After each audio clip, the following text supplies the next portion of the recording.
And we're going to start the meeting. Greg's caught up with us. And if you're not in speaking mode, could you please mute for everybody's ease? Thank you. All right, so we'll just do our normal introductions and we'll start up at the top, my top corner. So Giselle. Giselle, you're muted. I'm Giselle Nova. I'm coordinator for the Fire Safe Council of Siskiyou County. And I'm Jamie Tarn. I'm the president of the Fire Safe Council of Siskiyou County. Greg? I may be next. This is Michael Hentz. I work with the Mid-Klamath Watershed Council and assist with the Happy Camp Fire Safe Council. And happy to be here, even though it's been a long day. Hello, everybody. Hello, Hi, thank Mike. you. Yeah, Thanks I'm just going to try to go through it as they show on my screen. So just try to be patient with me. Nancy? Hi, everyone. I'm Nancy Ogren, Siskiyou County Supervisor for District 4. Thank you. And Brendan? Hello, I'm Brendan Hoffner. I'm the CEO of Ascent Forestry. Thank you and welcome. Clint? Good afternoon. I'm Clint Isbell. I am the fire ecologist on the Klamath National Forest and currently assigned as a strategic planner to the wildfire crisis strategy for the Klamath River Basin. Thanks, Clint. Jeremy?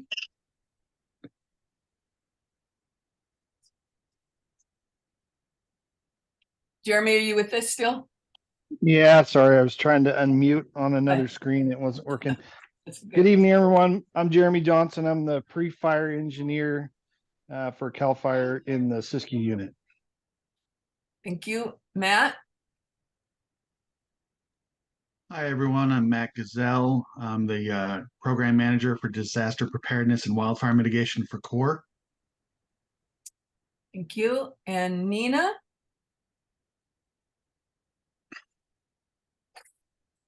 Nina, are you with us? All right.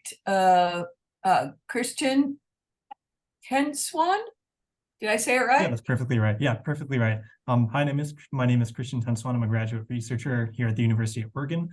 Giselle, I spoke briefly with you about giving a quick introduction. I could either do that now or do that later, whatever your agenda needs are.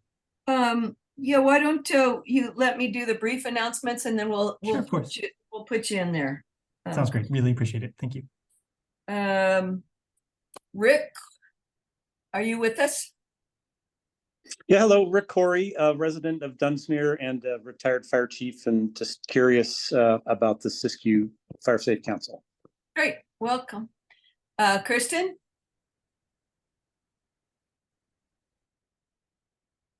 I'm Kristen Norman. I am an administrative assistant for the Fire Safe Council of Siskiyou County. Thank you, Kristen. Yvonne?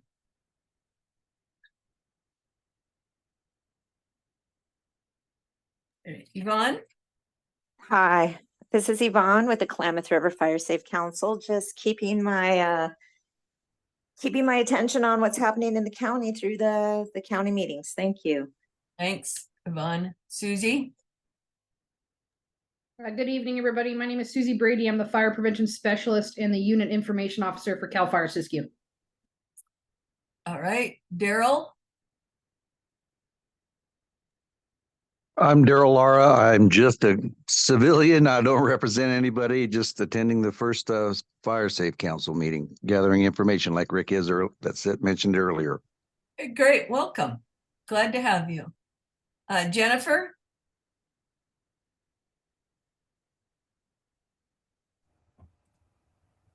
Hello, can you hear me okay? Yeah.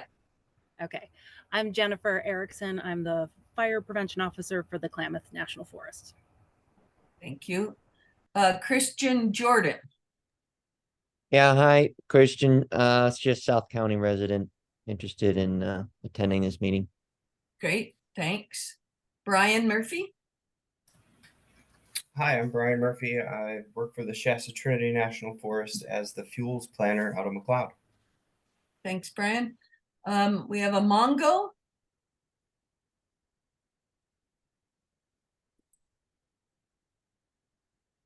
Okay. And he just unmuted. Oh, Mongo, are you with us?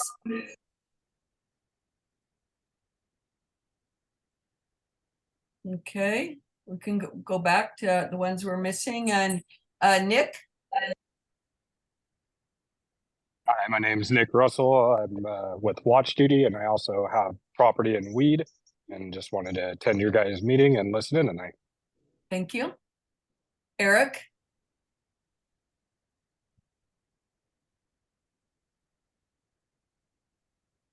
Eric Olson, you with us? He looks muted from my angle. Yeah. Yep, this is Eric Olson. You're right, I was mutated. Siskiyou County Air Pollution Control District, good evening.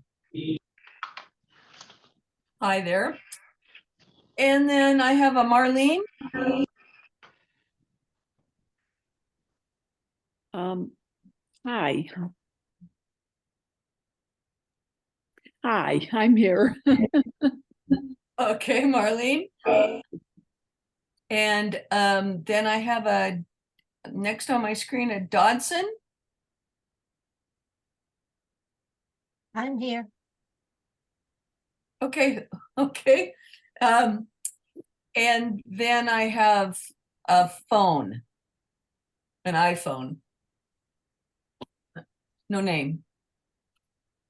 That might be me. This is Hani Myers. I work on the Shasta Trinity National Forest in McLeod and Fuels Management. Okay, thank you, Hani. All right, so I think that's it for the beginning introductions and announcements. So welcome everybody to our November meeting of the Fire Safe Council of Siskiyou County, and go through the introductions and announcements, and we've done attendance. And if you're just joining us, if you would like to put into chat your email address, if we don't have anything on you yet. So if you want to get the information or the minutes from the meeting, go ahead and put your email in there and we can keep communicating with you. And then before I start the action items though, give Christian Tenswan a chance to do a brief introduction of the reason he's joining us tonight.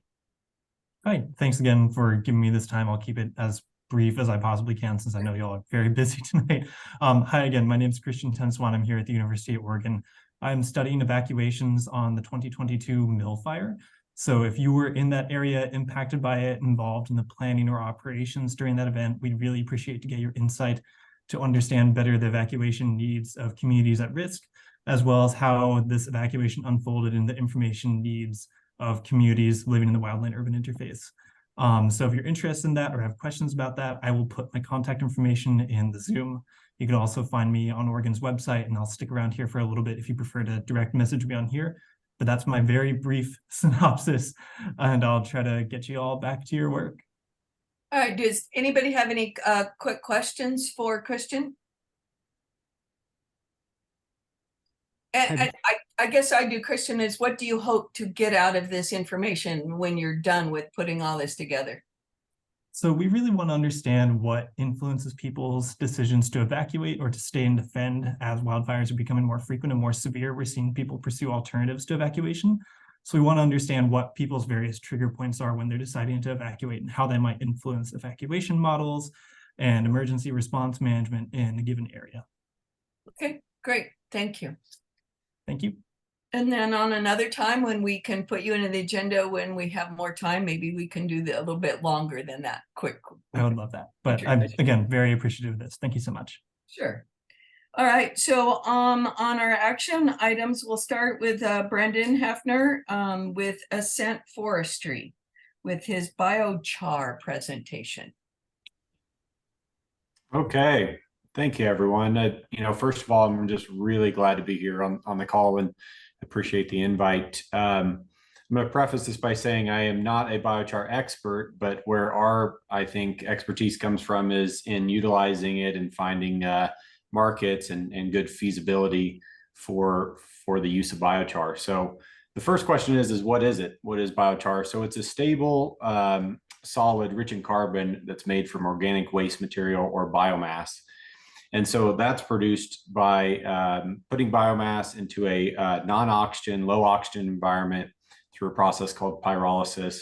And the byproduct of that is biochar. So it's a char-like substance that it's actually more porous than it is material. And so that creates a product from traditionally a way where you would burn biomass material, burn it to ash, and 100% of the carbon goes up into the atmosphere. So what we're doing through that process is actually sequestering over 50% of the carbon into a product that can be utilized for many different things. So with that, back to the properties of biochar, the reason it's really beneficial is it's very porous. And so we can apply that to soils as a soil amendment. That's one of the main uses for it.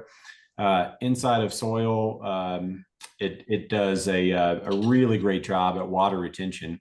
So it can hold water on areas that traditionally would have more water runoff. This helps soak up, act like a sponge on those areas and give us a lot more water retention. It also becomes a habitat for microbiomes. So now we have richer soils that can facilitate some organisms that traditionally wouldn't have been able to. And another last benefit here in putting it in soils is actually the carbon sequestration. So we're sequestering carbon through the process that normally would be put up into the atmosphere, but also soils that have biochar in them can sequester carbon at a much higher rate. Up to 41% more carbon in the soil can be sequestered as opposed to non-biochar soils. So I think that's kind of a brief overview, maybe a little bit more on how we produce that. So it can be produced a lot of different ways. In small scale, it can just be as simple as a pile burn that you put out with with water with a hose, and you can actually create that biochar. If you don't let your pile burn all the way down to ash and you extinguish it, that's biochar there in a non-oxygen environment. If it gets hot enough, roughly around 1600 degrees is the right temperature. But on a larger scale, similar to what we're doing now, we actually have devices, machines that we utilize engines, diesel engine, and that drives blowers. The blowers help facilitate the process of high heat, non-oxygen environment. And so we're burning woody mass right now, full trees, actually 23-foot logs we can put into this machine, and we can burn through, carbonize that material down into a usable product. And so there's scales on each end of that where you can produce more or less biochar. So that's just a quick overview of that. I would like to stop. Sometimes on these calls we can go on and on and on about those things, but I'd like to stop and just see if we got questions so far on what it is and get a sense of, have people heard of biochar? Is it available? Do we see it around the community? I'll start and see if we can get some questions for you.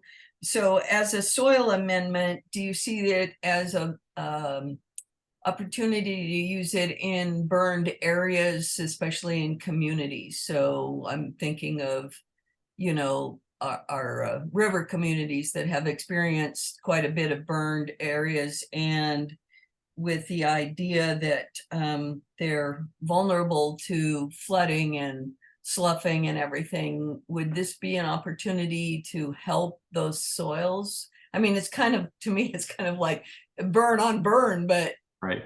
But as a soil amendment, it might do something. Yeah, great question. Thank you. So that is interesting because you have a fire come through, and biochar is created naturally in a fire, especially a fire that has a high heat. So you walk through the forest floor after fire, you'll find biochar, but it really depends on the heat of the fire and the materials in there. So you may get more or less biochar depending on the type of fire and the fuels that are in there. But if we put biochar on a, traditionally scarred area, what we're going to do is we're going to help hold those soils together and retain a lot more moisture. So as you're concerned, in areas where maybe there were water runoff, excessive water runoff because the vegetation's gone, the right amount of biochar in there worked into the top layer of soil can really help hold a lot of material. We've used that in different areas.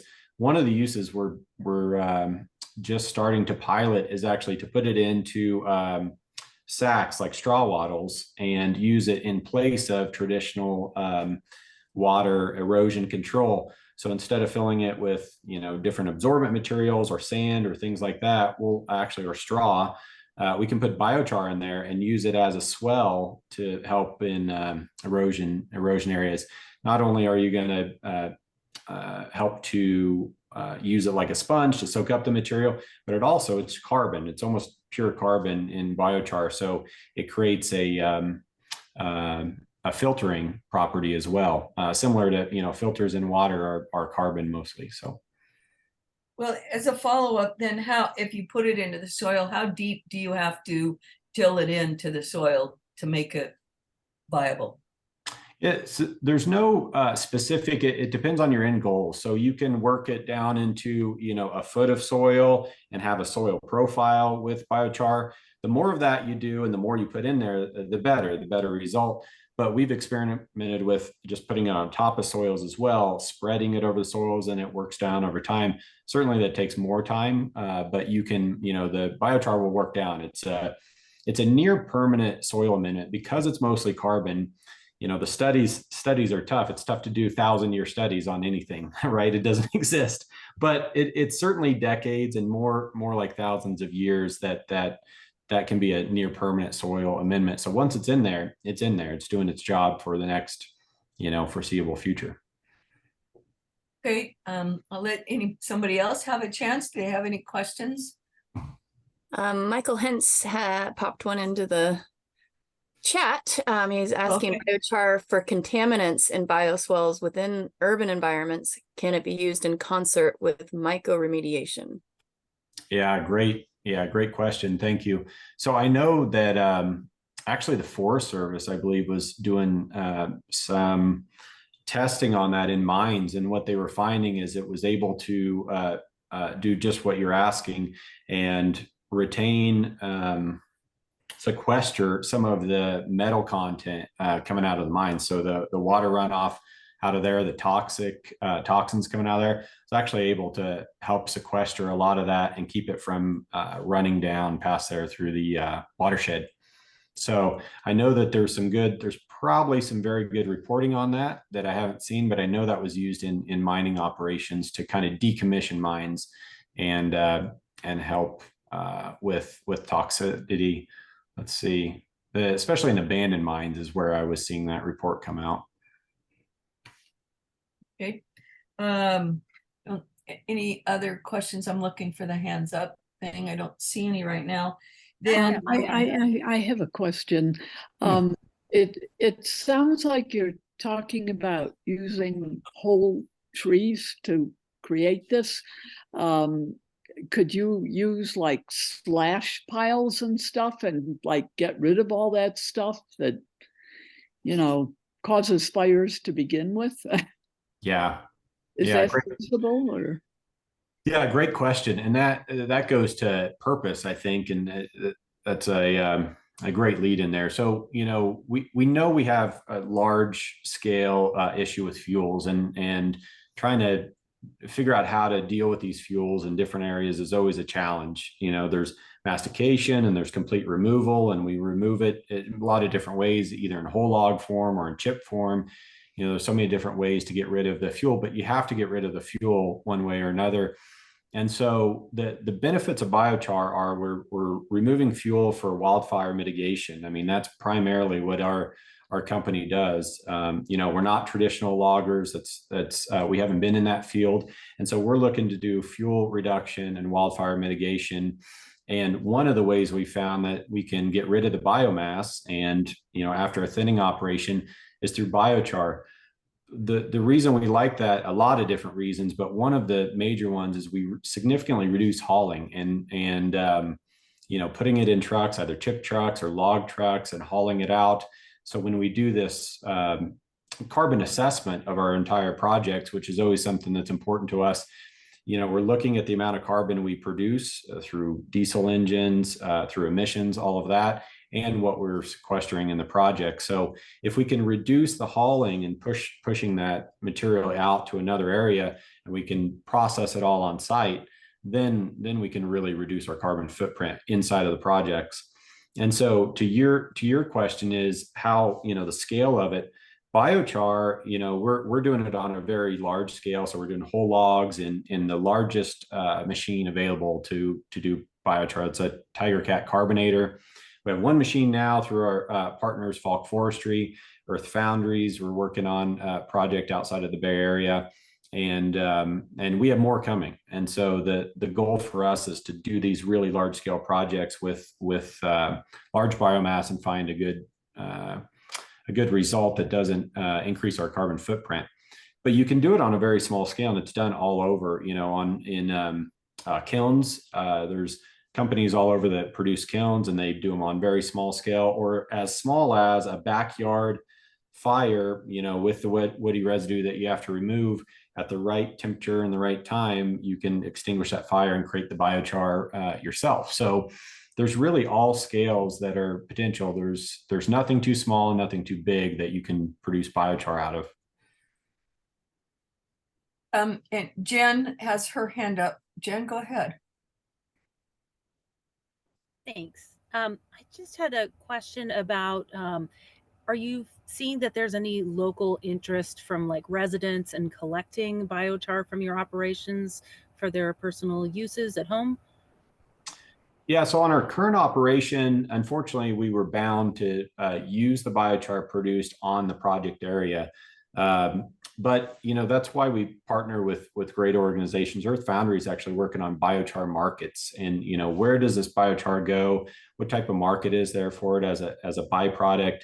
But on a community scale, on other operations, future operations, that's where we would love. We know the benefits in soil, in gardening. A lot of actually our team lives on site, and they produce little gardens there. They're all using biochar in there, and they're seeing the benefits, and that's fun and exciting. We're actually getting to use it inside the park district. East Bay Regional Park District is the largest regional park district in the country. And so they have a lot of different uses. So we're starting to use through the project down there in a lot of different areas, gardens and back on the forest floor.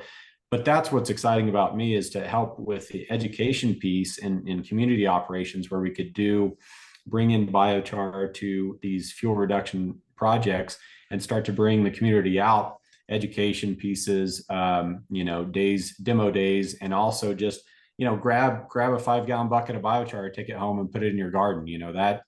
That is exciting to us. And I think that's something that's very feasible inside of these large scale projects. If we get enough people, we won't have to do anything else with the biochar. They just all come take it home. Okay. So where are you working presently? So our current operation is right outside of Oakland.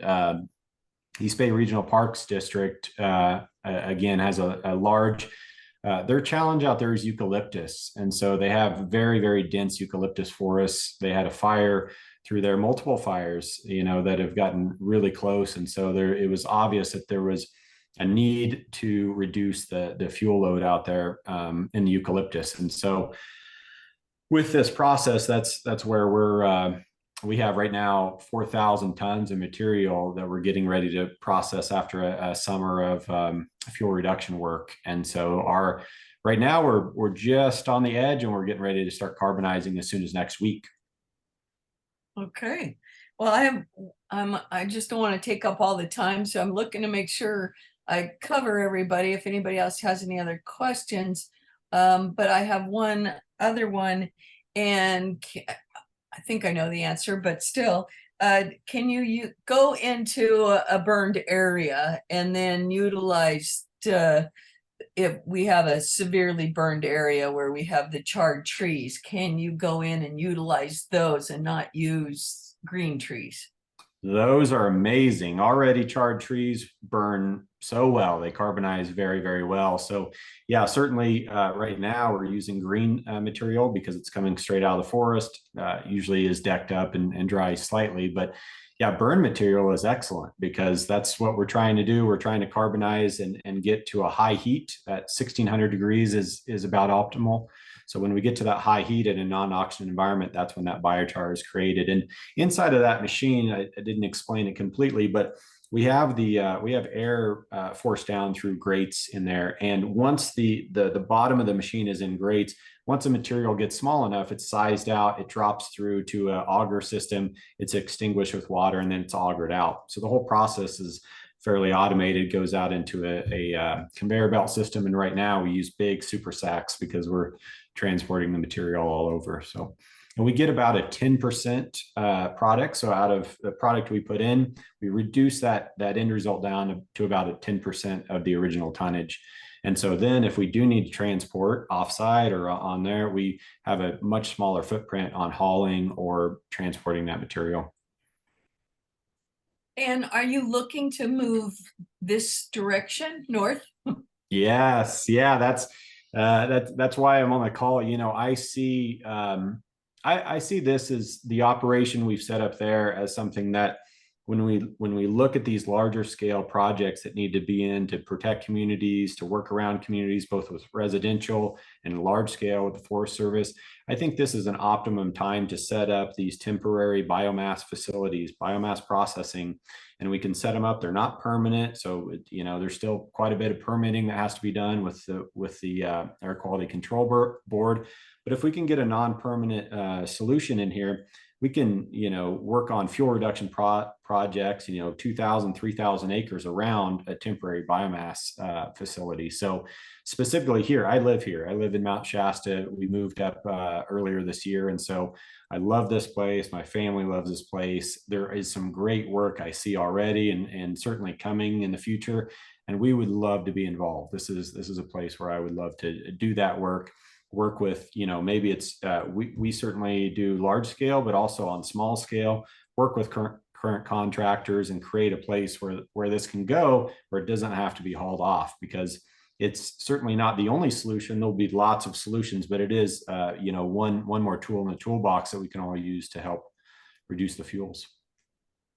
That's awesome. One of the reason I asked if you can use the burn trees, because what we don't talk about it a lot, at least we don't talk about it a lot in the public, is that when after a fire moves through and it's been a devastating fire and you have nothing but the charred trees left standing, in you know 2, 3, 5 years, another fire moves through, and then we're talking a safety issue, because being in there as a firefighter is almost impossible to do it safely, because then you have trees coming down at you right and left. And it just seems to me that this would be a great tool in the toolbox to do on a larger scale to deal with those standing dead trees that are going to be a problem again in 1 year to 10 years. Yeah. Yeah, it's absolutely right. And we actually just finished an 18-acre. One of the fires that sparked all this was up by Crockett. There was 18 acres of eucalyptus that were completely burned. And so on that project, because of the proximity and the acres, we actually went in and masticated that. So we took our large scale, we've got very large scale masticators, and we masticated that whole process as well. So we've got, again, different tools in there where it makes sense that we can do post wildfire reclamation, all mastication, some with biochar, some mix, and find a really good solution for, you know, a lot of wildfire land that needs reclamation or restoration. Great, thank you. Eric Olson has his hand up. Hi, I was wondering if any of the projects pencil out. Has anyone been able to pay their expenses or make a buck through biochar, or is it like some other biomass industries, is it dependent on subsidies or tax dollars? Yeah, great question. So I would love to see that. I would love to see it, a day where we have the value in the market for biochar, where it's sold and used in orchards and all over for all of the reasons that we just discussed and the benefits. And so, companies like Earth Foundries who are working on biochar markets, I think that'll help subsidize and create a product that we can sell, give away, whatever that is. But if we can sell it, we can help subsidize the project costs in the future. Currently, the market just doesn't quite exist. We're actually giving away a lot of it just to use in different areas so we can prove concepts and prove that this works. But again, as a soil amendment, the tests are long-term, very long-term on this. So it doesn't come quick with reports and studies and organizations. But I would love to see that. That's what we're working towards. The current market doesn't support that. There's not a large market for it, but we're working on it. All right, thanks. Giselle has her hand up. Hi, Brendan. I'm wondering if you're going to develop a green waste site where private individuals can bring their green waste as well as our contractors here in the county. And will you be receiving that and turning it to biochar? How can this benefit our projects? Yeah, great. Thank you.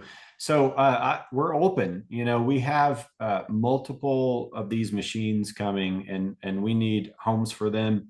We want projects that are really fit our goals and meet the demand that's really needed on wildfire mitigation projects. We're all looking to end the large catastrophic fires and do our part to help that. So, in what way that we put these into operation, we're open to that. Right now, we run a completely, from start to finish fuel reduction program there and project. But, it may be that in an area like this, we set up these facilities and then allow it to be brought in from, like you said, from community, from contractors as another way to dispose of the waste.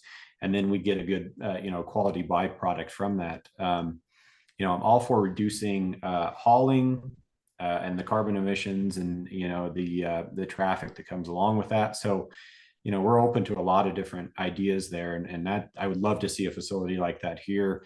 We would like to do something that also generates power. That's a new technology that's out there. You're burning the woody waste and creating power. And so that type of facility could do multiple things in one area. And yeah, I would love if there's discussion around that or processes already in place, let me know. That's wonderful. Thanks for that great information. Just looking to make sure I haven't missed anybody for hands up or questions. Michael Hence has another one in the comments. Does Ascent receive carbon credits in monetary form?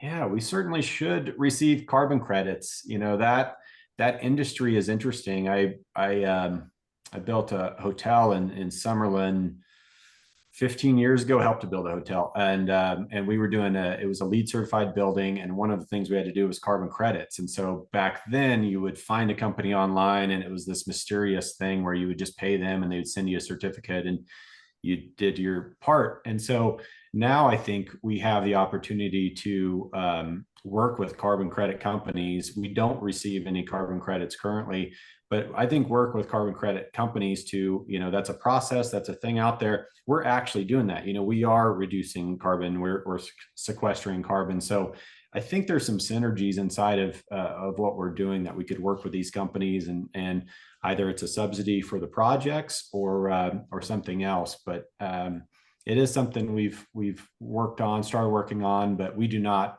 currently work with them or receive any. Okay.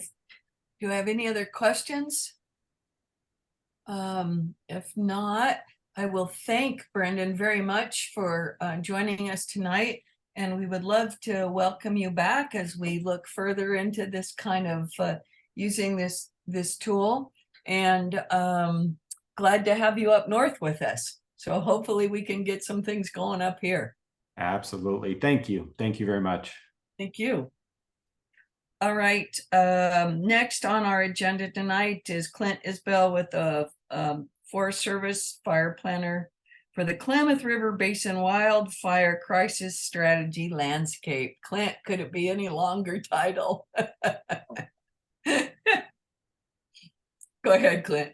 Oh, it's funny you bring that up because you know, you'll hear when I start talking about the Klamath River Basin and how big it is and across 2 different regions that the Forest Service deals with. The name is about as complex, about how administratively complex this landscape is. But no, my name is Clint Isbell. I've been the fire ecologist on the Klamath National Forest. I know most of you. There's some that I don't, so I'll give a little bit of an introduction. Since about 2006, and I've recently took an assignment with the Klamath River Basin Wildfire Crisis Strategy team. I'll go a little bit over what that what the wildfire crisis strategy is, and then kind of the stuff that we're up to. I'll try to keep it to 10 to 15 minutes with a few questions. And if by all means you guys want me to dive into more of these subjects that I'm going to bring up, I can come meet with you guys further or answer any questions you guys got, no problem. So anyways, the wildfire crisis strategy is a large effort nationwide in areas basically where we're tired of seeing fire impact the stuff we care about, like our communities, our watersheds, our infrastructure, stuff like that. So that's kind of it in a nutshell. So there is 21 landscapes nationwide that were chosen. Those areas that were basically burning up the most area had the biggest risk to those values and assets that we really care about. They picked an original 10. I believe that was in 2022 through the bipartisan infrastructure law, what we call the bill. And then they chose an additional 11, which were part of the Trinity landscape, is also part of that second 11, which was funded under the Inflation Reduction Act, or IRA funding, is what we call it, which is the same funding that the Fire Safe Council recently received, which I'll be getting into a little bit here in a minute. So anyways, the Klamath River Basin encompasses the entire Klamath River Basin for the most part. We did exchange some acres with the Trinity landscape, which is also a wildfire crisis strategy area along the Trinity River. But it encompasses 5 national forests. 4 of them are what we call Region 5 or California. That consists of a little portion of the Modoc, a portion of the Shasta Trinity, and a portion of the 6 rivers, along with the entire Klamath National Forest. And then it also includes the Fremont Wainema, which is in Region 6 or Oregon, Washington, and encompasses a large portion of that forest as well. It's about 8.5 million acres that cover those portions of those 5 national forests. So when we got chosen to be one of those nationwide 21 landscapes, we essentially got $35 million for fiscal year 23, which just ended in October for us. So a significant amount of money really fast. So we didn't really have a time to plan for that money, future planning efforts. And I'll get to how we're planning for future projects and stuff like that here in a minute. We essentially took everything that we had on the shelf that met our environmental compliance, our NEPA compliance, and put money towards those projects to do fuels reduction and protect our communities. I will say that the IRA funding that we have received for this has to be spent within the wildland urban interface, outside of wilderness, and on federal lands. We do have other funding opportunities that can go across boundaries to private and other agencies. Also be getting to that a little bit in a minute. But for fiscal year 23, This includes our regular program of work and including the IRA funding. We accomplished 193,000 acres. So a lot of that work is what we call completed. However, it's just getting started within our grants and agreements. So we have a lot of partnerships that will be treating 193,000. I should say that about 22,000 of that was NEPA covered accomplishments that we received from beneficial fire. So in reality, our projects from timber harvest to timber thinning to prescribed fire fuels reduction will cover about 171,000 across those 5 forests within the Klamath River Basin. We've asked for an additional 56 million for planning and further implementation efforts for fiscal year 24. And as you guys know, we're under a continuing resolution and which ends here in about 1 week from now. And we haven't received our funding for fiscal year 24 yet because it's tied up with this continuing resolution and seeing where things go with Congress and stuff like that. So we are expecting to receive more money. We just don't know how much yet and when we're going to receive it. But it does sound like that will be released in December if things go well here in the next week. Other things that are that we're currently working on. We kind of have 2 teams that I'd say. We have what we're calling a coordination team. It consists of currently about 4 individuals. When we get all hired, it'll be about 7 individuals. And they're a coordinating team that coordinates between all the 5 forests, the regional office and the Washington office on how this money is going to flow and how our projects are working. We had a need to coordinate amongst a variety of levels within our agency. So we have a team, a coordinating team that's helping with that and also supporting the forests with the skills and expertise that we have within that coordinating team. We're looking at an additional like 31 positions. I don't know if you guys, how many of you have been into a Forest Service building lately, but we are grossly understaffed compared to where we were 5-10 years ago and beyond. And these positions are largely filling some of those vacancies that have occurred over the past few years to bring capacity to our forest and the needs that we have for meeting the need of this increased money, the grants and agreements that we're going down with our partners, and increase in our pace and scale to protect our communities with this influx of IRA funding and treating in and around our communities. So we're still working on that. Our hiring process is moderately to highly slow from time to time. So we're trying to get those positions filled and continuing to work with this funding. We do have additional what we're calling keystone agreements. These are competitive agreements. We've been successful in 3 areas that I'd like to share with you guys. Our tribes are going to receive 25 million in the area to be utilized within the Klamath River Basin. Any tribe can compete for this funding within the Klamath River Basin to do anything from restoration work to in-stream and bank stabilization for some of our fires, or some of the examples that of some of the funding that they'll be going after. We are still working on a list.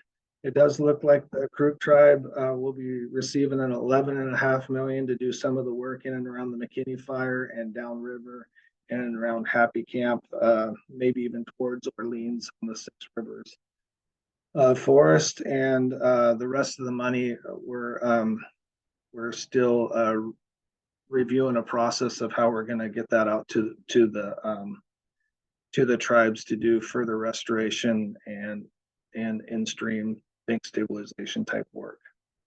We're also receiving funding through the National Fish and Wildlife Foundation to help with planning and implementation efforts. Where they're going to be seeking proposals here within the next week, maybe 2 weeks out, for parties to put in through them to come increase our capacity by allowing them to put in these proposals that would do the planning and the implementation on our behalf through an agreement with the Turkey Federation is currently working on the Goose Nest Ranger District, but they also received an additional $2.5 million to do a project on the Klamath River corridor that basically goes from Wairika maybe down to Clear Creek area just past Happy Camp to do wildland urban interface planning, and eventually that will turn into implementation. So that is just getting kick-started. So they're going to start working with the forest on what all that really means, where that project layout's going to be, but it's essentially going to be all the communities in and around the Klamath River corridor. So that's just one of the new projects getting kick-started. So those were some of the keystone agreements that are coming down the pipes here in the near future. So as far as our Klamath River Basin Coordination Team goes, we're currently working on a 5-episode series of videos. They went around. I know they've interviewed even some of the folks on this call, but as what they're up to is we're trying to get out to the public what the wildfire crisis strategy is and why it's important to Siskiyou County and the Klamath River Basin as a whole. So there'll be 5 episodes that will eventually be going out to the media, out to the publics, stuff like that, to really tell our story here and what we're up to and why this is a good place to invest. I thought I'd bring that up to you guys, as I know some of you on this call were interviewed, and those will probably be coming out in early January, all 5 episodes. We have a public information group who I know has been working with many of our publics, fire safe councils and that type of stuff on sending out Facebook posts and other social media on all the grant opportunities that are coming down. There's just a ton out there right now. I know this Fire Safe Council was the recipient of $10 million for a community wildfire defense grant. And there's been another round sent out. So we've sent those out to a bunch of our partners, Fire Safe Councils and others, to try to get more coming to this area to really do that cross-boundary work. Because like I said, this IRA funding on our end is just for federal land. However, if we get pass-through money to our fire safe councils and others, we can use that on private land and kind of do that all hands, all lands type of treatment, which is really what is needed for the overall intent of the wildfire crisis strategy and protecting our communities. Lastly, I'll say that we're starting to begin to work on a strategic plan. We're bringing in some fire modeling expertise and stuff like that type of stuff to really help us prioritize across the entire basin where our biggest risk to those assets that I talked about earlier in terms of communities, infrastructure, and mainly watersheds. We will be adding a few more values and assets to that, but those are kind of the big ones that we're really looking at. And we're, really looking at that. What's our current conditions? Where's our biggest threat? Where's that next wildfire going to be? Where should we be putting our efforts and our investment in case we only get a certain amount of dollars? Where should that be going? So those are the types of questions that we're going to try to answer with that strategic plan. And we'll be likely, not likely, we will be reaching out to stakeholders and partners to help us with some workshops in and around that strategic plan. as we go down that road. That's going to take us a little time to get up and going. We do currently have fire modeling for the entire Klamath River Basin that we are using for short-term plans that we're giving out to our forests so that they can at least take a good rough stab at where they should be investing in the meantime. So that are some of the stuff that we're up to. I know that was a lot of information. I talked really fast to go through it. So Jamie, if there's any questions or however we want to manage that, I'm good and I can come talk about more specifics to any group or whatever at a later time as well.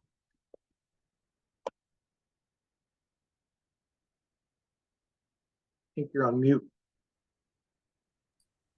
Yes, I was. Yeah, I'm looking for questions now. If anybody has any for Clint, I know it was a large overall talk about his project. You like that, Clint's all personal, it's all yours. But it will be nice, I think, when we can get to some more specifics.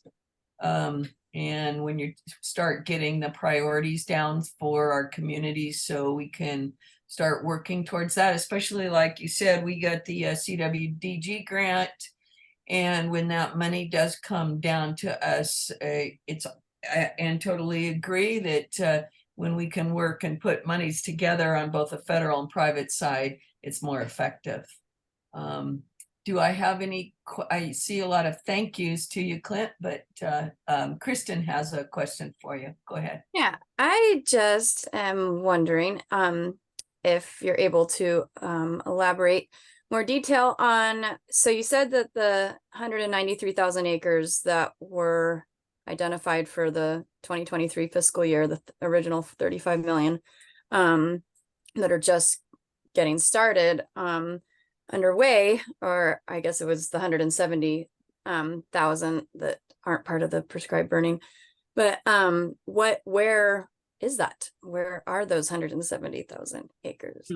We actually do have a map that I could share that shows where all those projects are. I probably could send that to Giselle to send out to the group or Jamie, if that would help. They're all over the place. So it's 8.5 million acres.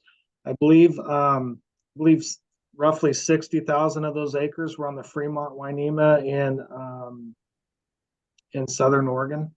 I think roughly 40-ish thousand acres were, maybe a little more than that, were here on the Klamath National Forest. And then smaller portions spread out between the Six Rivers, Modoc, and Shasta Trinity. But they also have a smaller land base as well. But they're scattered out throughout those forests as well. We did estimate around 21 communities within the Klamath River Basin, at least having a decent amount of increased protection from those treatments. But we can get you guys a map where they're at. Great, that'd be great. Thank you. Yeah, a lot of people in the chat are saying they'd like to see that too. Yeah, if you could get that to Giselle, that'd probably be the best person at this point, and then we can always disseminate with our information. You can post it on, Giselle, you had a post it question. on the website and the Facebook page. But yeah, that's what I was going to say. Now, if the Klamath River Basin Wildfire Crisis Strategy Landscape Group has a Facebook or a website, I can share that to our Facebook, and any information you have or maps I can also send to our email list. So whatever you have, we'll take it. Thank you. Okay, Jen just put up a fact sheet that she has a general map on. And I'll also send you guys the one as well. Okay, thanks. Michael Hentz, you had a question? Hey, Clint, Mike, and Happy Camp. Great presentation. Thanks. We're super lucky to have you as an advocate, as somebody who knows the area, who's been here for a long time. So that's my easy softball statement. Here's the hard one. and I'm not sure if this is true, and it's pretty early. I've heard that you're breaking down the Klamath Basin within the crisis strategy into fire sheds. And I've heard that kind of this happy camp area might be broken down into a fire shed and maybe ranked in this maybe a different hierarchy than others.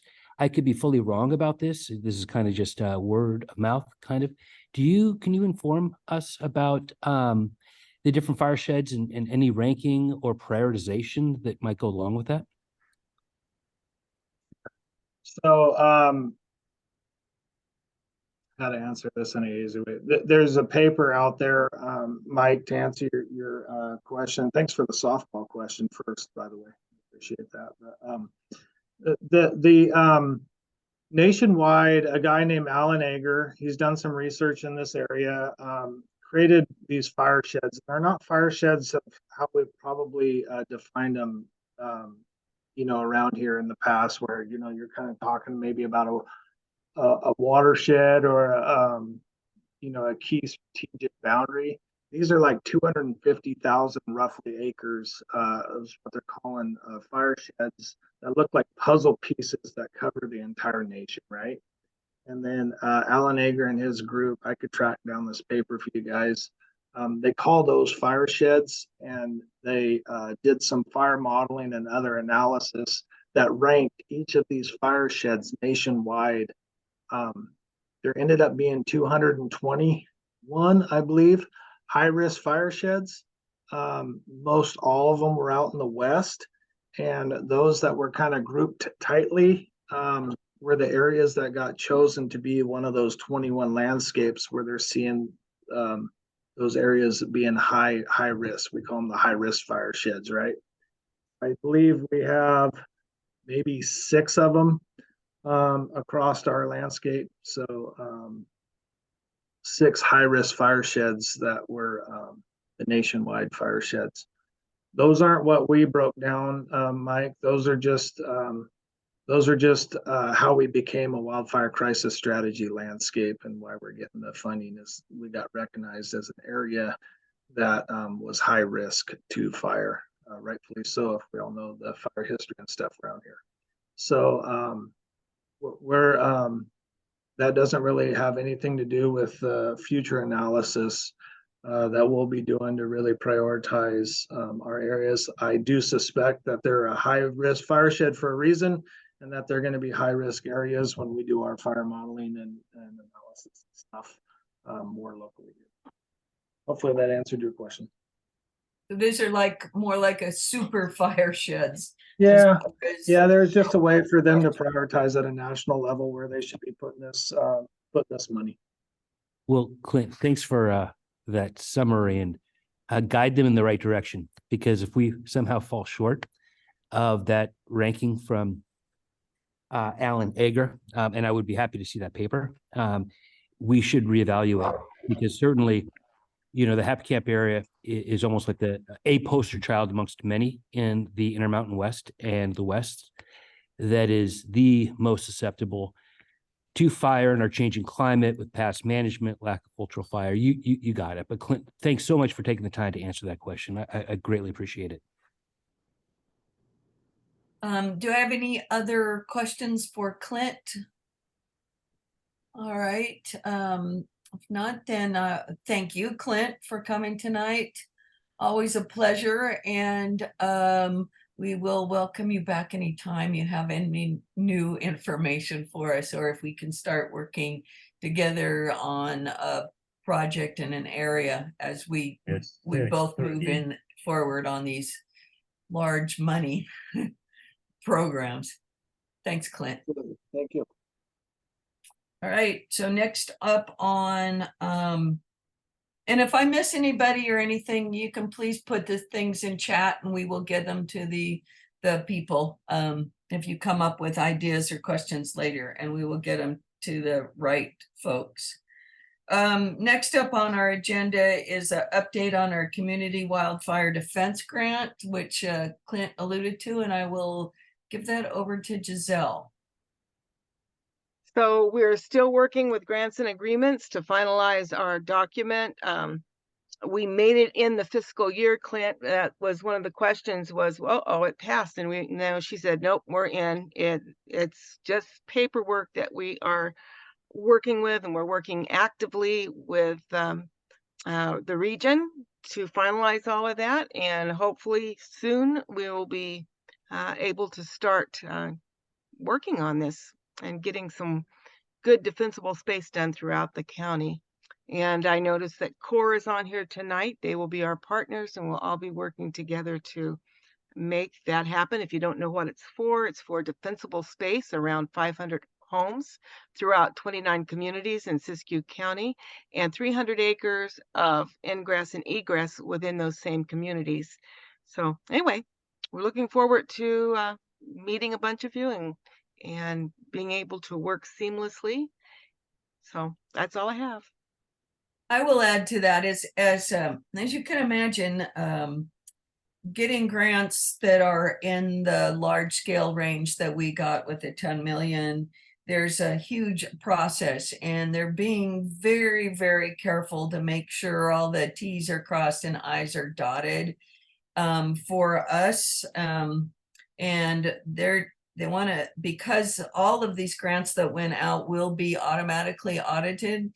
So they're setting it up so we're successful and we don't find ourselves in a glitch and have any problems. So I'm going to ask everybody in the private sector and who's heard about this money to be patient with us as we work through the process, because it's not something immediate that's going to happen. It's going to be a long-term situation, but we're working towards it. It's just all the work in the background that folks don't see.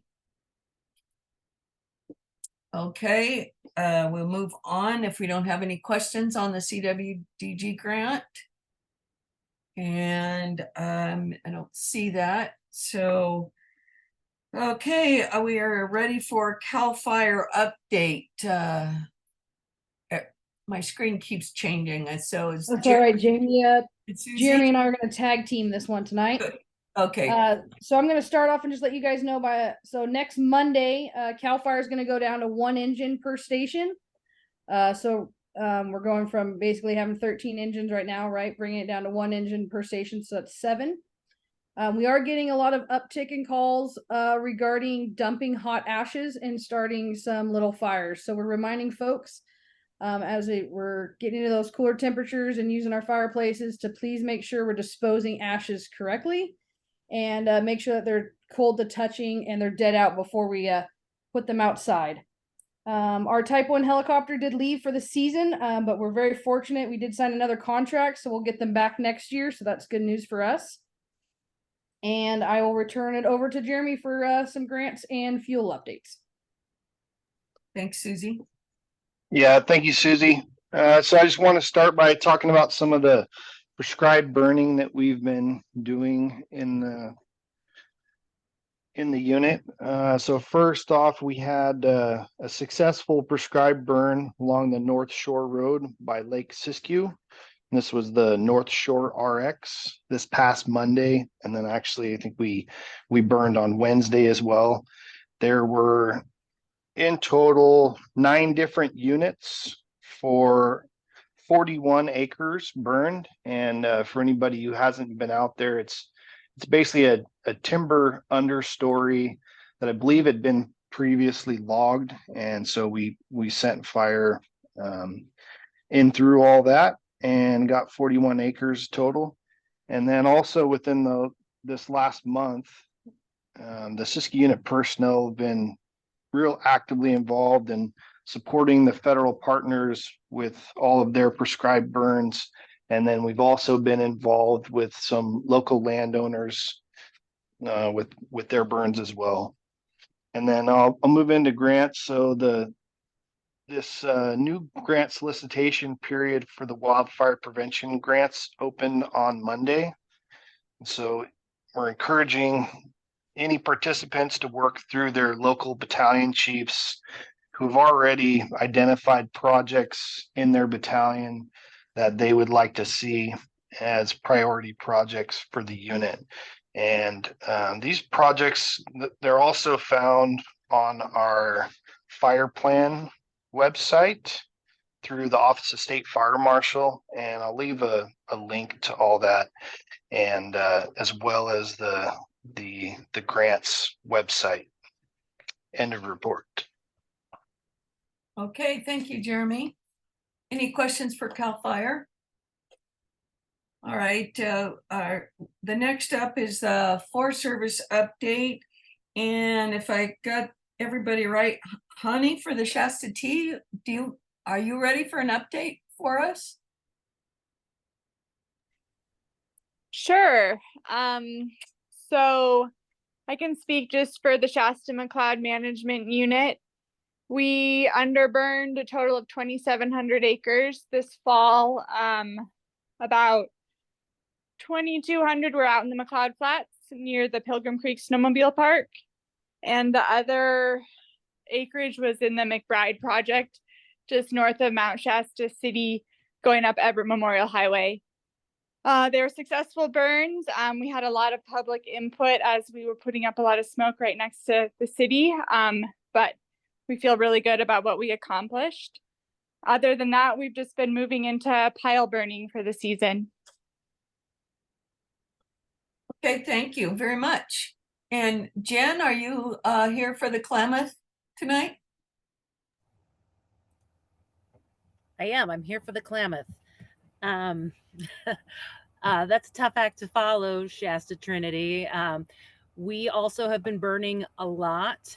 We just tipped, I think, 2,000 acres with our pile burning and underburning combined for the fall.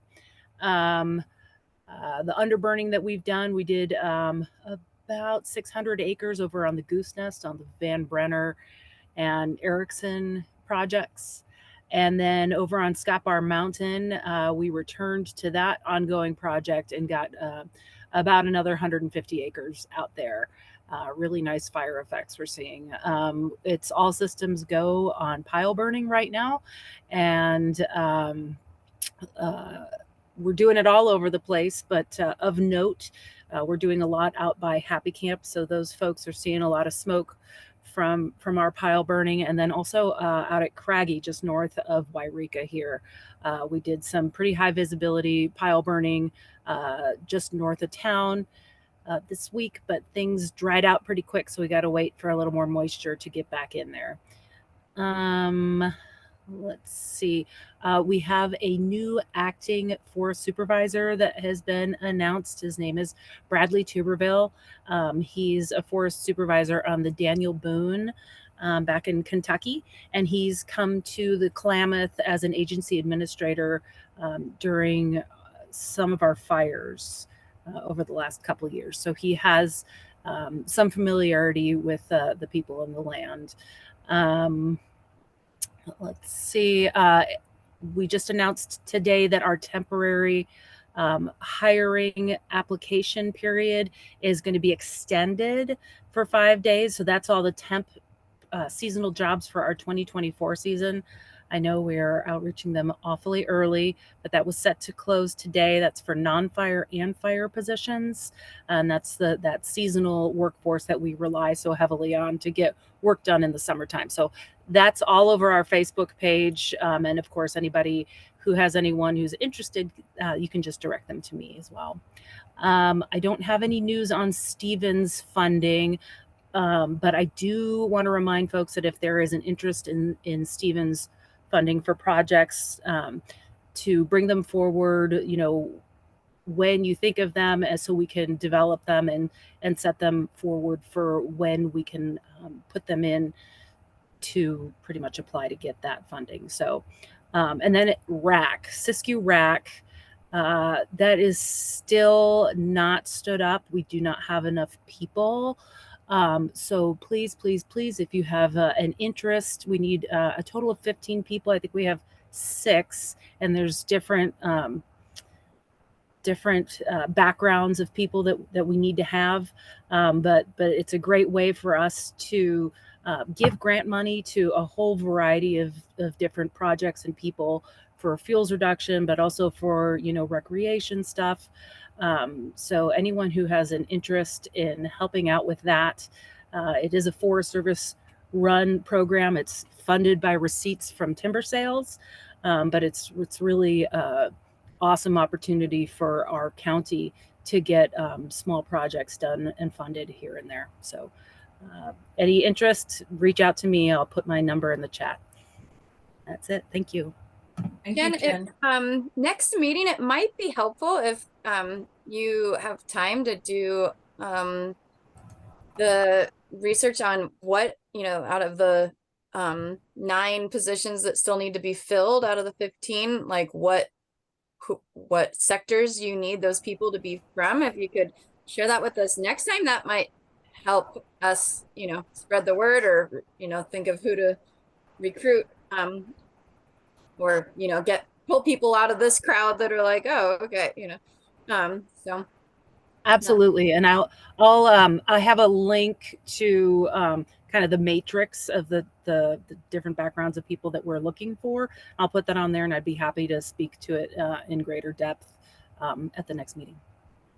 Yeah, and then it could, if there's even like a flyer, a handout or whatnot that we could get out to people, folks that had vested interests, because they would be very likely, recipients of the funding, that might have some motivation to really try to get the word out or recruit folks in their separate, entities, like, the McKinney Long-Term Fire Recovery Group, or, whatever. So that could help try to pull people in. Got it. Thanks, Kristen. Thank you, Jen. And I'm gonna answer a question here from Daryl. Are there any grants available for private landowners with properties under 20 acres affected by wildfire? There is a Prescribed Fire Burn Association that does do work on private land, and I don't believe we have any representatives here tonight, but they are working throughout the county to do work on private property. And also the CWDG grant Community Wildfire Defense Grant that we got, will be working on private property. So that's something that we'll be working on in the future. And Daryl, if you give us your email address, we can keep you informed on that kind of information. Okay, so then, so that's the Forest. Do we have anybody from the Shasta Valley RCD tonight? Okay, Orcal RCD. Siskiyou Prescribed Burn Association, that's the one I just mentioned. No, I don't think we have anybody. I don't see Dan. Scott River Watershed Council. And then Mount Shasta Bioregional Ecology Center. Jamie, Yvonne, if you're still on, she just put a little thing in the chat, but if we can catch you before you jump off, if you want to do a quick update, she's got to go. Oh, okay. Are you still here, Yvonne? Or maybe we lost her already. Yes, I'm here. Hold on, let's see if I can. There we go. Oh, great. Yes, Yvonne with the Klamath River Fire Safe Council. I just wanted to say, I've got a sign off here, but I wanted to say that there's no projects on the ground currently, except that our support of the McKinney Fire Long-Term Recovery Group, which is going very well. And one of the milestones is that the Klamath River Community Hall is putting on their November 19th turkey shoot, which has been a twice a year, annual event. It's a big deal that it's the first one since the fire. And I just wanted to let people know about that. Okay, great. Thank you, Yvonne. Thank you. And if you have a flyer for that, if you can email it to me, we can get it up on the Facebook page. And Yeah, it's you can share it from the Klamath River Community Okay. Hall Facebook page. That's Okay. probably their best resource. Okay, great. Great. Okay, thanks. Up next, do we have Nancy still on? I don't see her. My screen keeps moving on me. All right, Red Cross, Pacific Power, NRCS. Well, we don't have a lot of people. Eric, are you still with us? There you are. Do you have an update for us, Eric? Just thank you. Just to say, as you're probably all aware, Air District is issuing a lot of prescribed burn permits. A lot of what we have are called smoke management plans, and we're very active with that. And this year has been, the window has been a large, wide, big window for the land managers to get a lot of prescribed burning done. So we hope we can continue that and make good progress for all the good that prescribed burning can do. And the other thing I wanted to put out there or ask is there was a question about grants for small property owners, and myself would like to work with the PBA. Is there any type of resource also for smaller parcels that includes falling of trees, to reduce the fire load, besides trimming slash and burning the fuel that's on the floor, but any kind of assistance that you know of from any groups that actually helps pay the cost of fallers. Thank you. I know we used to have one that was through the NRCS had that, Eric, but that's been a number of years ago, and I don't know if they've had funding in the last 5 or more years for that. And they're not, we don't have a rep here tonight to speak specifically to it, but we can get that question to them. Thank you.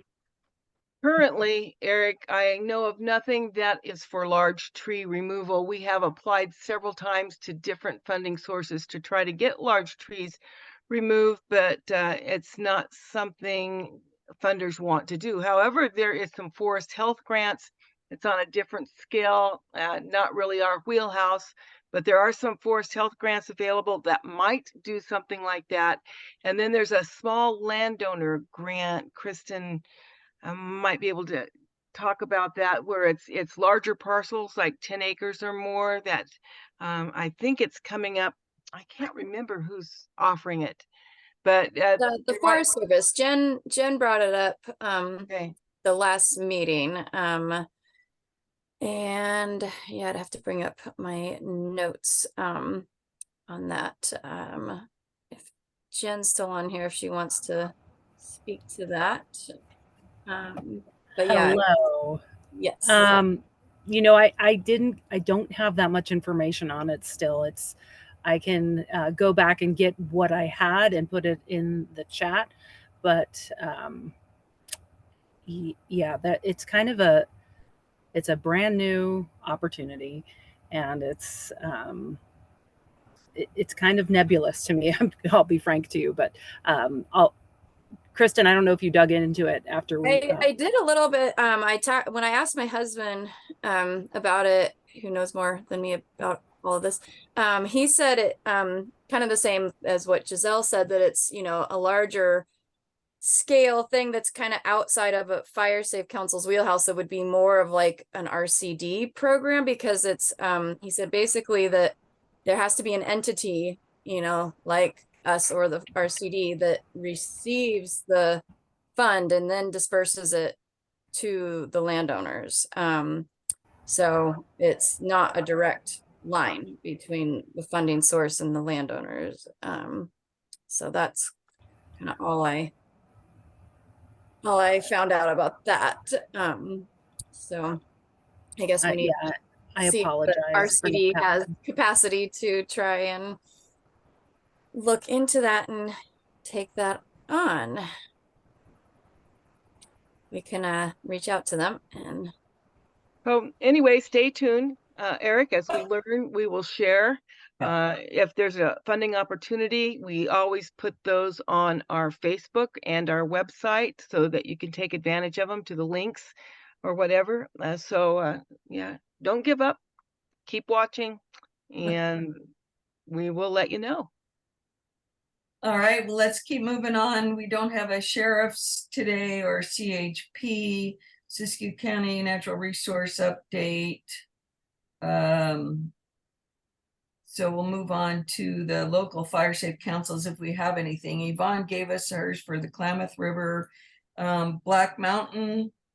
Black Mountain's not here, but they have volunteers doing some work. And Butte Valley, we have a 100 acres of fuel reduction that we're working on in Bray. So we're collecting landowner agreements right now. Great. Okay. Copco Lake. They're inactive for the most part. Okay. Dunsmuir. Linda is stepping down as project manager, and Vestra Resources is going to take that over as a partial project manager. Fire Safe Council will still be working on that. Vestra will be collecting landowner agreements as well as completing the CEQA out there. But we're moving forward and we're getting close to having CEQA done. Okay. And Greater Weed. Greater Weed and Hammonds, nothing. Okay. Happy. Oh, you know what? I just realized, sorry to interrupt. I just realized we should toot Linda's horn for her on the incredibly successful green waste, the community chipper day that she organized with the city of Dunsmuir and even CORE. Nina, I think, just hopped off, unfortunately, but even Nina was able to be there from CORE and help out, volunteer hauling debris. And it was wildly successful. I mean, I was Yes, there. it was. And it was absolutely incredible. Yes. I mean, so many loads. I think it was, and Matt Giselle, if he's still on here, if you remember any of the statistics, I think it was 41 unique residents brought loads, and out of those 41, like almost half of them brought more than one load, and some of them brought 5 and 6 loads. I mean, it was a constant, there was no downtime. I mean, it was 5 hours and nonstop loads just coming through. So it was basically just the poster child example of what every community in Siskiyou County needs to be doing, because it was just really well done. And they got a mini grant from the Ford Family Foundation to have a pizza party afterward for any of the residents and all the volunteers, obviously, in the city. The city paid, some of their employees, but even some city employees were just there volunteering. And so it was a really great partnership that got a lot of stuff taken out of residential properties. So yeah, we should be trying to get all the other cities on board doing a similar thing, because it really does make a difference. Okay, great. That's wonderful. And oh, Matt just popped it in here. Oh, it was 90 residents that participated, 42 unique vehicles that brought green waste. Total loads were 60 loads collected. He's got all the, thank you, Matt, posting those in there. Yeah. And estimated volume of green waste collected was 60 cubic yards, or 1,600 cubic feet. So That's significant. Okay, that's great news. And I'm still like, if I could get it where my screen didn't change every 2 seconds, that'd be great. If Daryl is still on, Jen posted in the chat, if you look in the chat for small landowner grant opportunities. All right, so we'll move on to Happy Camp. Michael, are you still with me? Yeah, I'm happy to be here. And it's a hard act to follow, Kristen, coming after you. So good job. We just finished our Klamath River prescribed fire training exchange. We've done this for over a decade in the Mid-Klamath with partners like the Crook Tribe and many partners. We brought about 60 plus people in from all over, including local participants. And we originally had it scheduled for early October, but because of the long wildfire season, active wildfire, smoke in the air, and a lot of our key qualified personnel were on wildfire duty for the first time in a decade, we had to postpone it. So a usual 2-week event got shortened to 1 week, really 8 days, but it was incredibly successful. We were able to pull off a really strategic burn right in Happy Camp, and it's about 17 acres. And it's remarkable how I feel like the community has accepted strategic prescribed fire within the community at key times. You know, they're not happy if it's too dry, too hot, too smoky, of course, but the community is really supportive of our prescribed fire efforts. We burned with the Klamath National Forest for a few days. Jen Erickson was out there. That was within the Slater Fire footprint. It's very interesting to be in that landscape and try to begin the long-term process. We burnt with the Six Rivers National Forest. One of our directors at MCWIC, Will Harling, used his California burn boss credentials to burn with the Scott River watershed folks out near the Quartz Valley in the Scott Valley. They did some seriously technical pile burning at the edge of some pretty dry conditions. So the Trex is a really successful, amazing event where you interact and you get in the field and you operate with a bunch of great people. So that's completed recently. Our local Fire Safe Council Happy Camp crew and the Orleans crew have been joining up, and we have done a lot of fuels reduction this year. So our goal is to basically always burn every pile that we make in a calendar year, never leaving piles for an extra year. So we've got about 80 acres and it's a perfect burn window now. So we're chipping away at that. Next week, we had about 12 residential defensible space properties in town in Happy Camp where we built piles. So next week, we're going to burn all of those piles. We had a bunch of properties that had chipping that don't require burning, but we're going to finish those defensible space piles as well. So we're doing pretty well.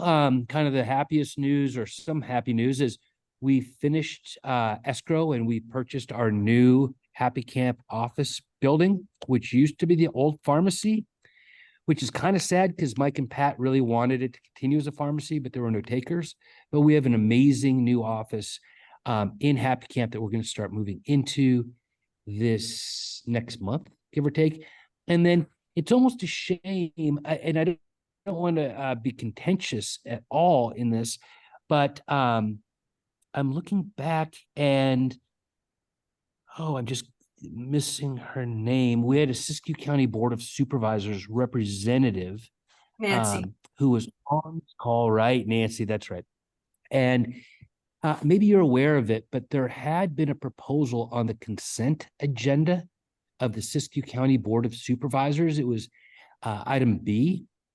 And unless I'm wrong, I think it was, Ray Haupt, not to, call people out, but there was a full suppression policy guidance that the Siskiyou County Board of Supervisors were proposing through a consent agenda item. This basically would say that all fires, maybe wildland fires in particular, will utilize the full suppression strategy no matter what, at all times, in all places in Siskiyou County. Many of us believe that is not the wisest strategy. There are times where we can use beneficial fire in landscapes as a part of wildfire management. I won't go onto a deep soapbox, but the moral of the story is that consent agenda item appears to have been dropped, and I think it's going to be under more consideration. So that was a little bit of a quick political hot potato that popped up on our screen that that hopefully will deserve more comment in it. But I really appreciate everyone's work.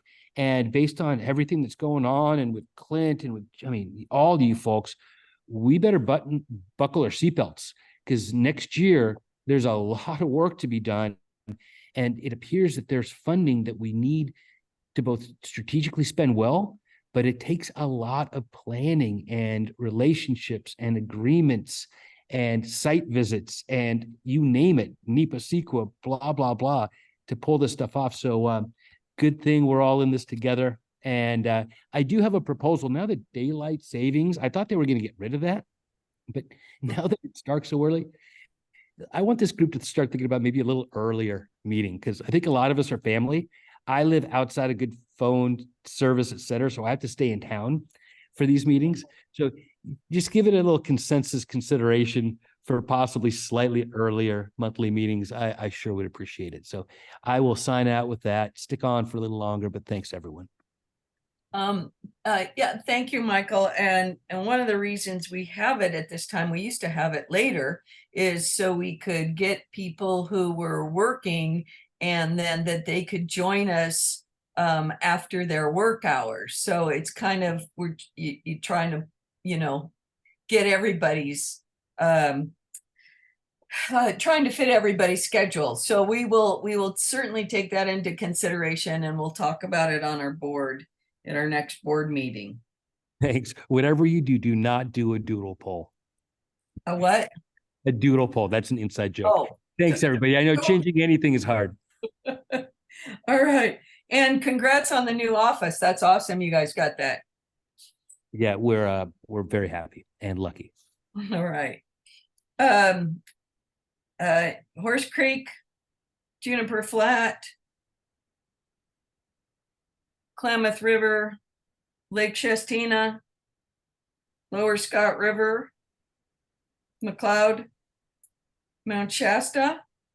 We're continuing to work on a couple fuel reduction projects and getting close to finishing them up. Time is closing in, but feeling really happy about that. And McConnell Foundation has got some funding that they're going to be working in Dunsmuir and Mount Shasta as well, but they will talk about that at a different time. But good things are happening in our area. Great. Orleans, Quartz Valley, Salmon River, Saya Valley, and Wairika area. All right, go ahead. Well, I don't want to speak up for the Quartz Valley or the Salmon River Restoration Council, but up on the SRC, they did some pile burning, but it's remarkable how some areas can be super dry, while other areas in Siskiyou County, like we were burning on the west side, can be super wet and accommodating.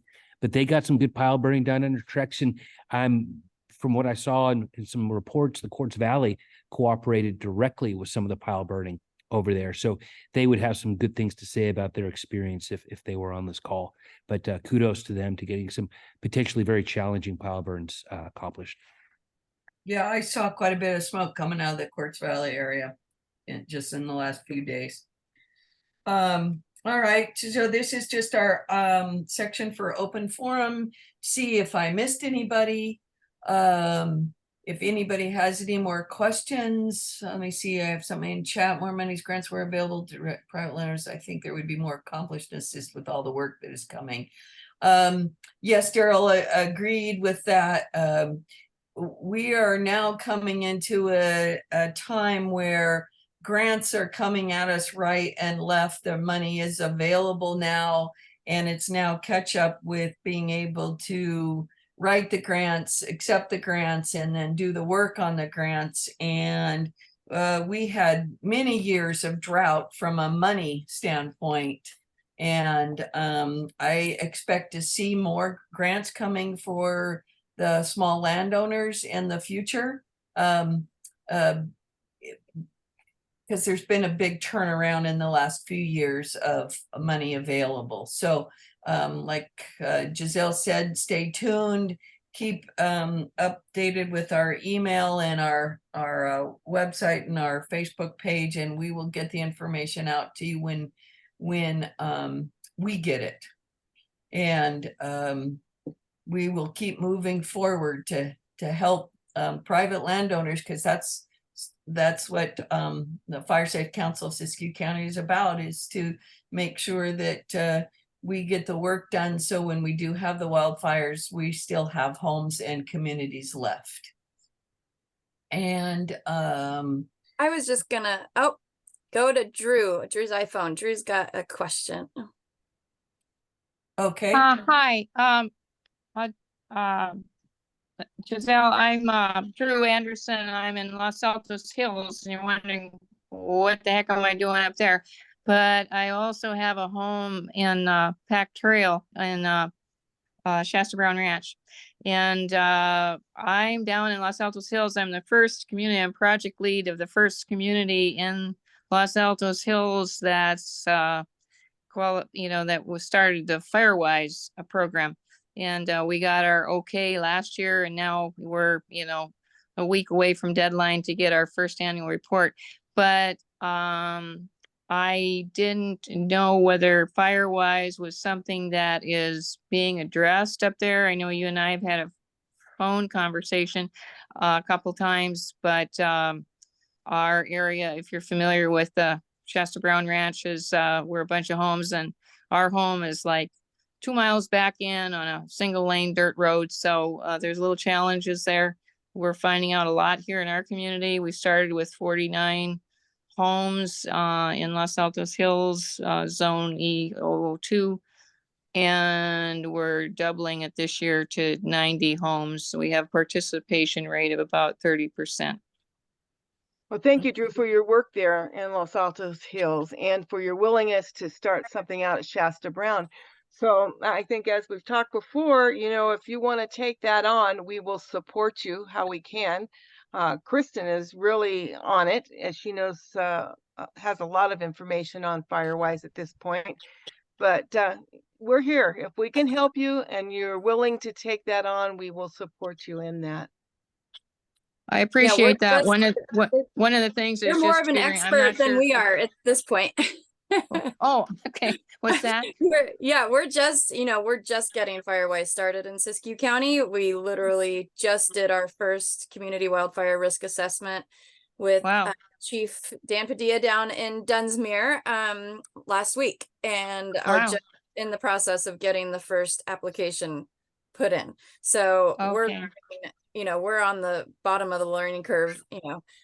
You're farther ahead on the learning curve than we are. So we'd love to pick your brain, and even if you wanted to come give a little mini presentation at the next meeting about the process, how you've been so successful starting your Firewise community down in Los Altos, that could be really helpful too. And yeah, we're basically just trying to get it going and wanting to get as many communities started as possible. But we have limited capacity in our organization, but trying to do as much as we can. And I see that you're what's your name? I'm trying to figure out my iPhone.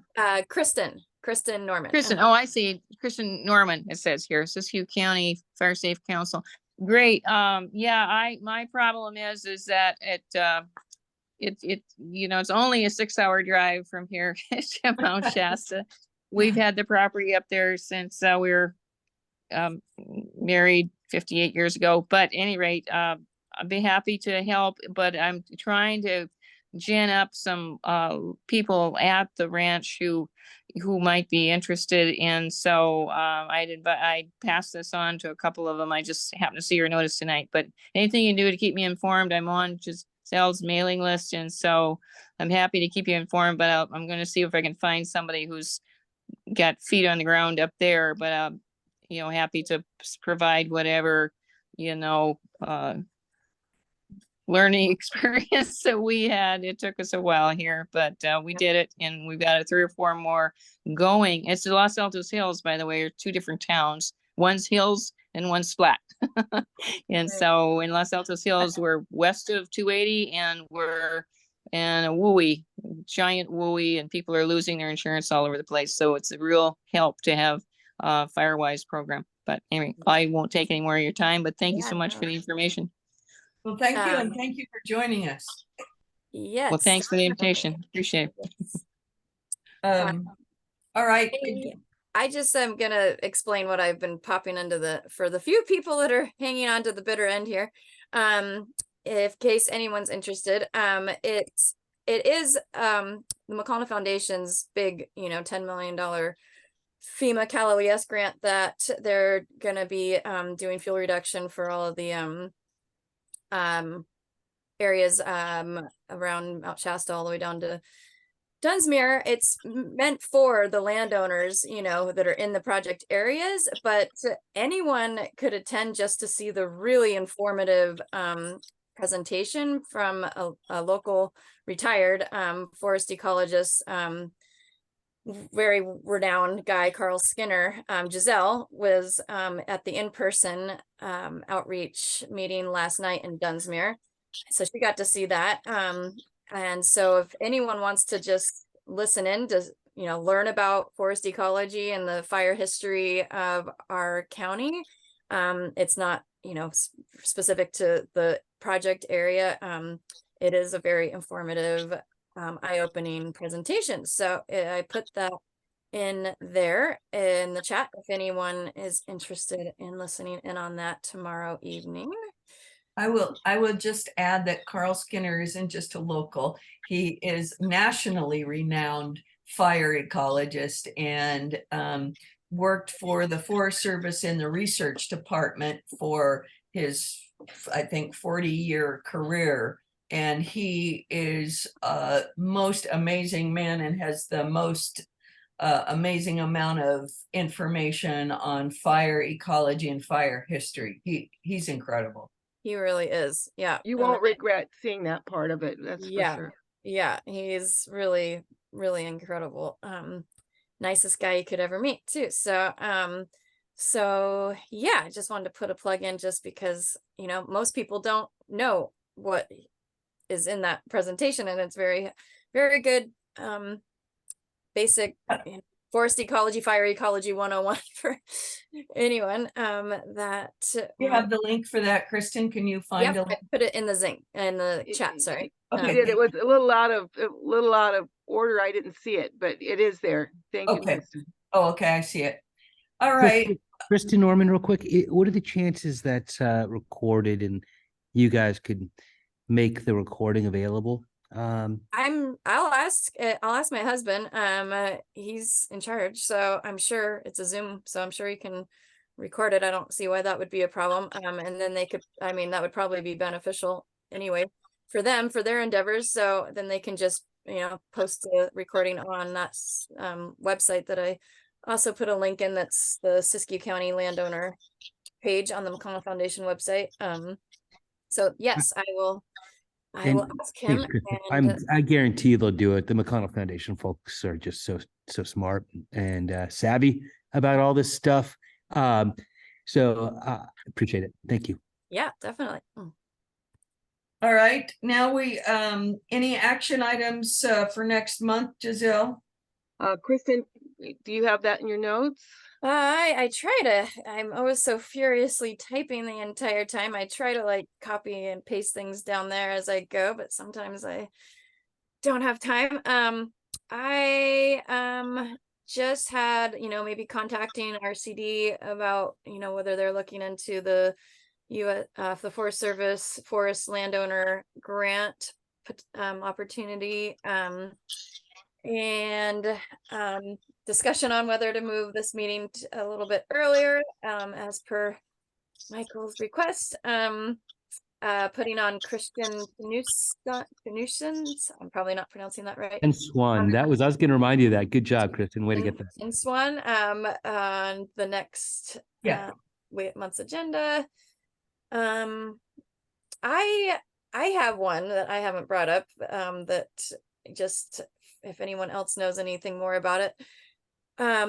As a possible agenda item for next month is, I just found out about this in the process of establishing this first Firewise community in Dunsmuir, that there's large tracts, I don't even know the acreage, but large tracts of forest land that's been bought up by this Japanese company that's based in Australia called New Forests, that is part of this, it's part of this whole carbon credit situation. And it's, you know, basically like a greenwashing, not a good thing, especially for our communities and for our ecosystems and for, you know, our county. And so I was kind of floored when I heard about this and was like, am I the only one in the dark that doesn't know about this?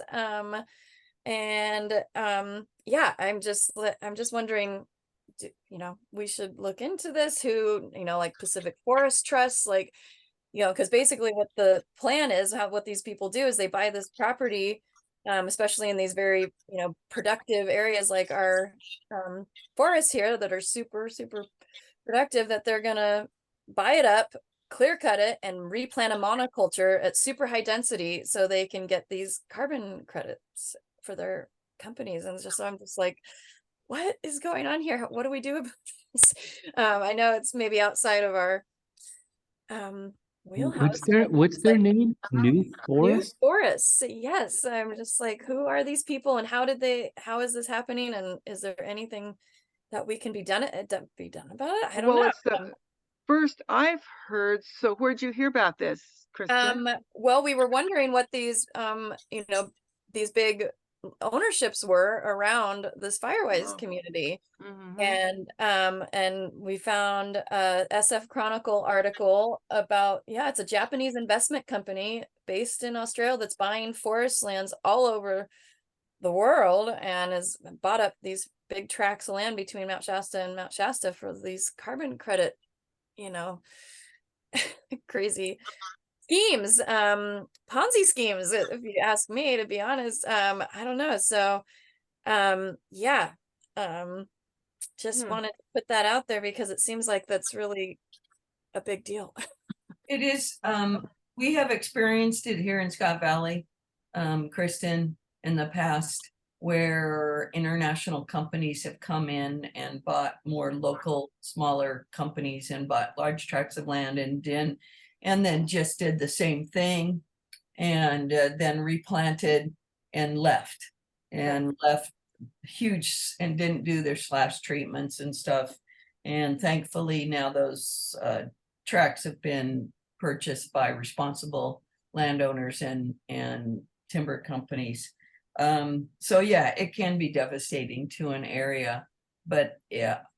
And unfortunately it was Japanese timber companies or companies who did it in the past over here. Interesting. But as far as what we can do, I have to say at this point is pretty much out of our bailiwick. We don't get political. Right.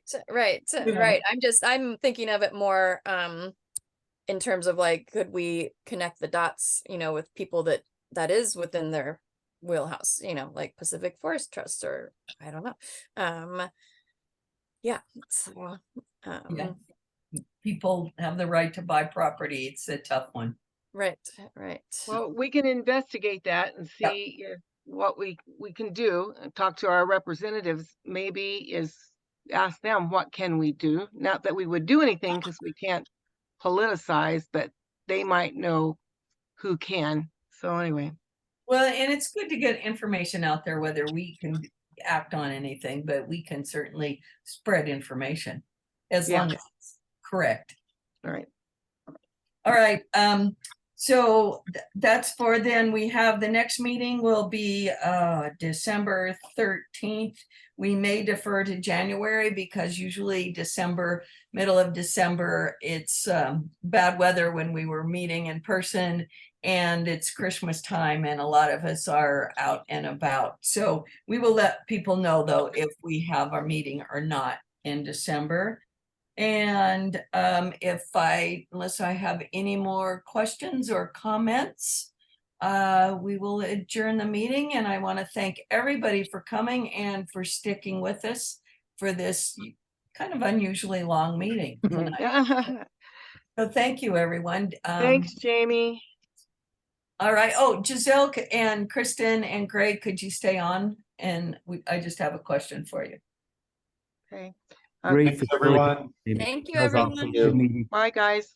Good night. Thank you for coming. Thanks, everyone.